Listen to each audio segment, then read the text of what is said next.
Hola, bienvenido a este video. Hoy hablaremos del tema sobre la Sagrada Escritura.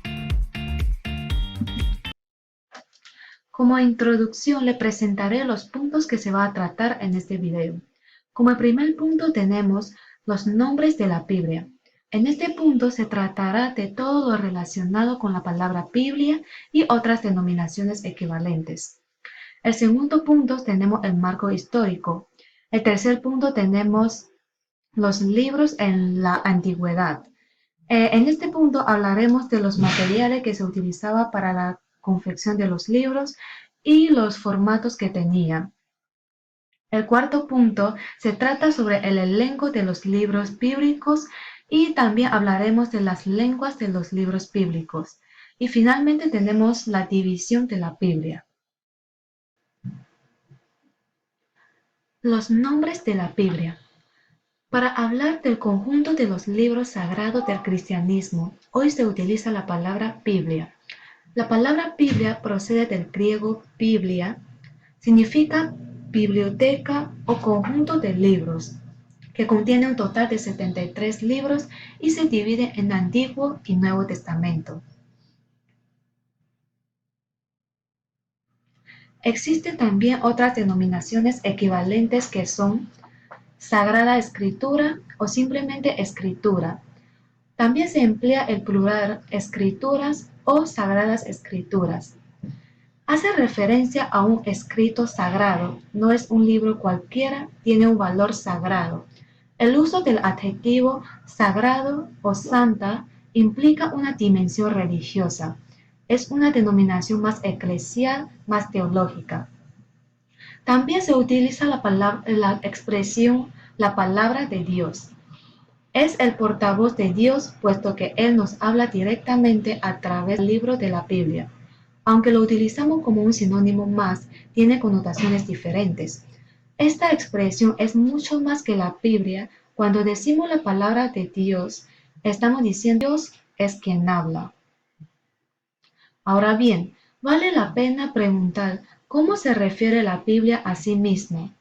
No obstante, la Biblia tiene poca autoconciencia, es decir, que nos habla sin presentarse. No dice de sí misma que es palabra de Dios, tampoco nos vamos a encontrar un título que diga, este libro es sagrado, ni nada por el estilo. Como hemos mencionado anteriormente, que la escritura se puede emplear de singular o plural. Muchos preguntarán, ¿qué diferencia hay entre el plural y el singular? En los evangelios sinópticos y en los hechos, la escritura se refiere siempre a una perícopa concreta y no al conjunto de las escrituras. En cambio, en el Evangelio de San Juan, en las cartas de San Pablo y el segundo de Pedro, se emplea sea el plural que el singular para referirse a toda la escritura. No es irrelevante el paso de escrituras a escritura, es decir, el plural a singular. El actual término Biblia contiene en sí este paso del plural a singular.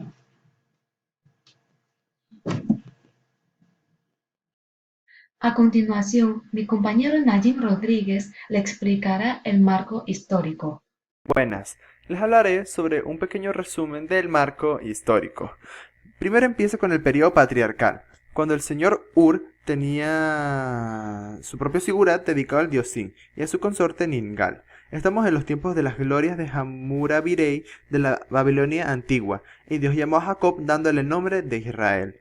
José será la causa de la bajada y establecimiento de los hebreos en Egipto, por aquellos días que gobernaba en Egipto el faraón Ramsés II. A esta época se le llamaba periodo de los jueces, ya que no existía un poder centralizado y la sociedad era igualitaria. Le tocó luchar enérgicamente contra los samonitas y los filisteos, obteniendo significativas victorias, pero al final Dios lo rechaza. La cultura de la Edad del Bronce estaba siendo sustituida por otra basada en el hierro. En este periodo las tribus de Judá e Israel se unifican bajo la monarquía. David conquistó Jerusalén y la convirtió en sede de su monarquía y del Arca de la Alianza. Definitivamente este periodo en sus manos se consolidó el reino de Israel. Su reinado coincidió con una época de desarrollo comercial internacional en la que Israel actúa de intermediario entre Asia y Egipto. Caída del Reino del Norte y deportación de sus habitantes por Sargón II, estos conquistaron la mayor parte de Mesopotamia y la franja sirio-palestina. Babilonia fue tomada en el año 842 a.C. y Samaria fue tomada y saqueada en el año 721 a.C. Por Sargón II, y Judá junto a las ciudades fue sometida a tributo, de ahí la mezcla originaria de los samaritanos. Así Samaria se toma en una ciudad sincretista. En Judá el rey Ezequiaspa tributo a Sennacherib, rey asirio e hijo de Sargón II. Este rey se distingue por su piedad y por el intento de reformar la religión de Israel, contaminada de infidelidades. Reinado de Josias, Judá, inicio de la interpretación de la historia del deuteronomista. Y en el año 597 a.C., Nabucodonosor, rey del imperio neobabilónico, pone sitio a Jerusalén. Nabucodonosor nombra rey de Judá a Matianiasl. Cambia su nombre por el de Sedecías. Hacia el año 589 a.C., Sedecías ya se había rebelado contra Babilonia. Aquí se da la segunda deportación a Babilonia y el fin del periodo monárquico. Y en el año 539 a.C., Ciro, rey de los persas y medos, había conquistado Babilonia. A la muerte de Matatías queda encargado de continuar con la Judas Macabeo, fuerte y sagaz guerrero. Judas Macabeo y su gente lograron una victoria sorpresiva contra el rey Antíoco y le exigieron un contrato de paz. Precisamente en este mismo año tuvo lugar la purificación del templo. Los judíos se independizan definitivamente de los seleucidas. Juan Hircano I, tercer hijo de Simón Macabeo, sube al mando de los asmonios. El general Pompeyo anexa toda la Palestina al Imperio Romano. Hircanoyes, depuesto del pontificado en Jerusalén, es nombrado rey Antígono. Fasael se suicida y Herodes huye a Roma, donde será reconocido como rey de Judea por el Senado. Pero Herodes emprendió su combate contra él, ayudado tropas romanas prodigadas por Marco Antonio, a pesar del odio que Cleopatra, reina de Egipto, sentía por Herodes. Herodes destrona a Antígono, quien es miserablemente decapitado, y con él termina definitivamente la dinastía asmonia. Así Herodes es estronizado como rey de Palestina. Él se arroga el privilegio de nombrar a su arbitrio al sumo sacerdote, y nacimiento de nuestro Señor Jesucristo. Tiempo después, cuando la pasión, muerte y resurrección de nuestro Señor Jesucristo, fin del reinado de Herodes Antipas sobre Galilea y Perea. Reina Herodes y Agripa leen toda Judía, Samaria, Galilea y Perea. Y para congraciarse con los judíos, martirizó a Santiago el Mayorel en el año 44 después de Cristo. Y durante el año 62 después de Cristo es lapidado Santiago, el hermano del Señor, por mandato del sumo sacerdote Ananías. Gelasio Floro ejerce como procurador en Judea. Se dan las primeras sublevaciones del movimiento celota, martirio de San Pedro y San Pablo en Roma, persecución a los cristianos en Roma. Y así la resistencia organizada por los celotas y llevada a sangre y fuego obligó a Roma a poner en acciones sus legiones, estas capitaneadas por Vespasiano y Tito, la destrucción de Jerusalén con su respectivo templo por Tito, y los judíos fijan definitivamente el canon escriturístico. A continuación, otra vez mi compañera Yelis explicándoles otro punto. Los libros en la antigüedad. La aparición de la escritura fue un hito fundamental en la historia de la humanidad. Surge en Mesopotamia hacia el 3200 a.C., inventada por los antiguos sumerios, la escritura cuneiforme. Como los logogramas y silabogramas eran bastantes, el cual son grafemas individuales que representan solo una palabra o morfema. En la primera mitad del segundo milenio, en la tierra de Canaán, inventaron el alfabeto protocananeo y redujo cientos de logogramas y silabogramas a cerca de 30 signos, uno por cada fonema. Hablando de los libros en la antigüedad, es importante de tenerlo en cuenta que en el mundo antiguo no existía el papel ni mucho menos la impresión. Generalmente se escribía sobre piedra, metal y arcilla. Probablemente algunos textos bíblicos han escritos sobre la tabla de arcilla, que era el material de escritura más común en Mesopotamia. Pero los manuscritos bíblicos conservados hasta hoy son todos de papiro o de pieles de animales, que son los materiales que utilizaba en la antigüedad para la confección de los libros. En la Biblia suele encontrar el término papel para indicar una hoja o rollo de papiro. No se refería al papel que utilizamos en la actualidad, puesto que esto aún no existía en ese tiempo. El papiro es una planta acuosa que vive en zonas pantanosas en el valle de Nilo. Se usaba para crear el papel, luego escribir y dibujar en él. Además del papiro, también utilizaba otro material que es el uso de las pieles de animales. Los hebreos comenzaron a usar la piel para transcripción de texto bíblico en el periodo persiano. En Corán, los rollos de piel son mucho más que los de papiro. Más tarde, los rabinos mandaron que la Torá fuera copiada sobre pieles, único material considerado digno. Luego surgió el pergamino, una técnica mejorada para la preparación de las pieles y permite escribirlo en ambos lados. Además de los materiales que utilizaban para la confección de los libros, podemos encontrar también los diferentes formatos, que son formato en rollo y códice. La forma fundamental era el rollo. En el caso del papiro, el rollo se fabricaba pegando hojas. En cambio, los libros de las pieles, las articulaciones entre las hojas se hacían cosiendo y no pegando. Por lo tanto, no eran completamente lisas y no se podía escribirlo encima. Normalmente un rollo contenía solo una obra. Si el texto era demasiado largo, se usaban 2 o 3 rollos. Entre los libros bíblicos, los 5 libros de la Torá venían copiados normalmente, cada uno en un rollo. De ahí se dio el nombre de Pentateuco. Penta, que significa 5.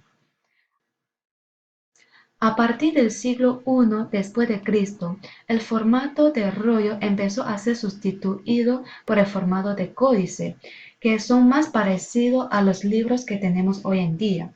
Los primeros códices cristianos fueron tendencialmente del tipo fascículo único, con una capacidad máxima de 200 páginas.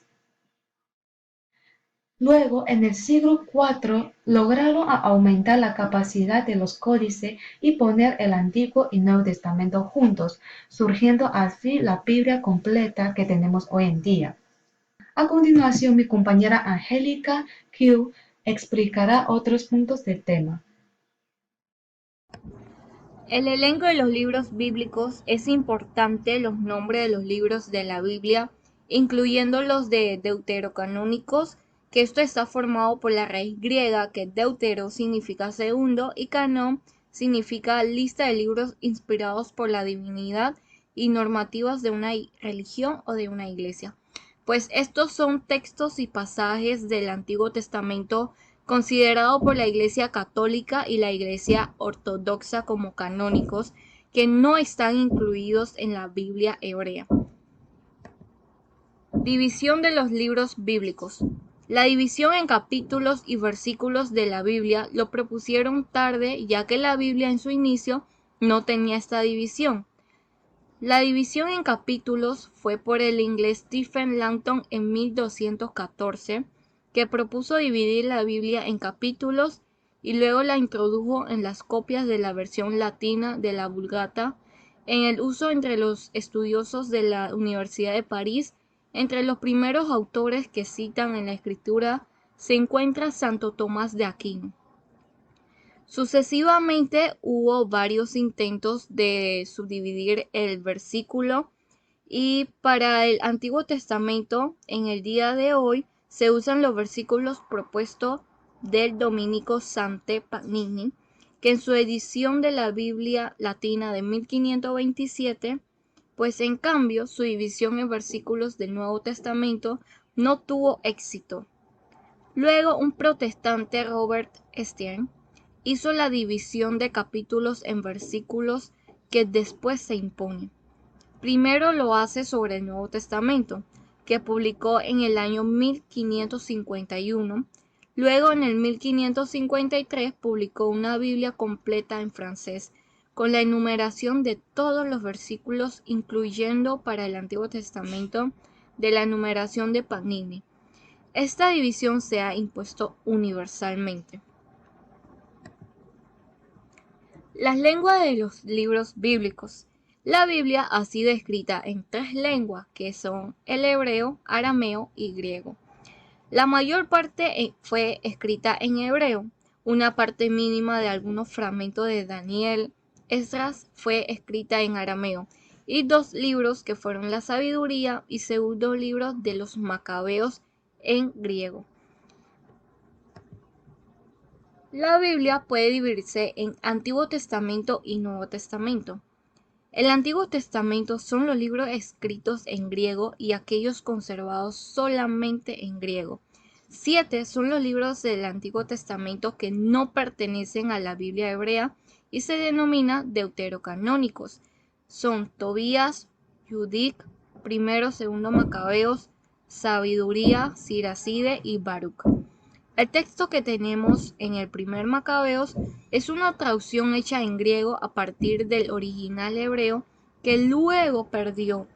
Y esto lo mismo pasó con Judith y Baruch. El libro de Tobías hoy se puede diferenciar de los otros casos, porque entre los escritos aparecen 4 que contenían a Tobías en arameo y 1 con Tobías en hebreo.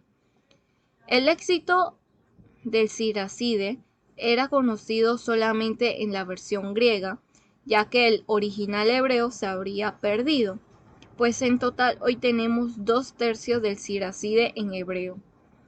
Bueno, ahora vamos para 2 casos especiales. Debemos hablar sobre las versiones griegas de Daniel y Esther, ya que presentan un poco de anomalías.